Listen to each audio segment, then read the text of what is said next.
సంతోషంగా ఉండడానికి దుడ్డు కావాలో లేదో నాకు తెలీదు, కానీ మర్యాదగా ఉండడానికి దుడ్డు కావాల్సిందే.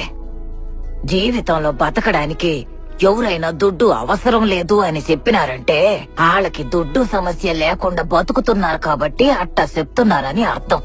అట్టంటోళ్ళ మాటలిని మీరు కూడా అట్టాగే బతికినారంటే ఎట్టాగే అమ్మ నగలు దాచిపెట్టినాదా, అయ్యా అమ్మ సొత్తు ఇవ్వకపోతారా అని పక్క వాళ్ళని అడుక్కుంటూ తిరగాల్సి వస్తది.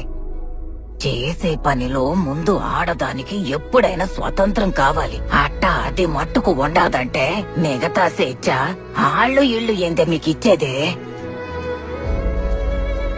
అట్టా మీరు గాని మారినారంటే 60 ఏళ్ల వయసులో నేను అర్థం చేసుకున్న స్వతంత్రం, 30 ఏళ్ల వయసులో నా కూతురుకు దొరికిన స్వతంత్రం, 15 ఏళ్ల వయసులో నా మనవరాలకి దక్కబోయే స్వతంత్రం, ఇక దానికెప్పుడంటే ఒక కూతురు పుట్టినప్పుడు.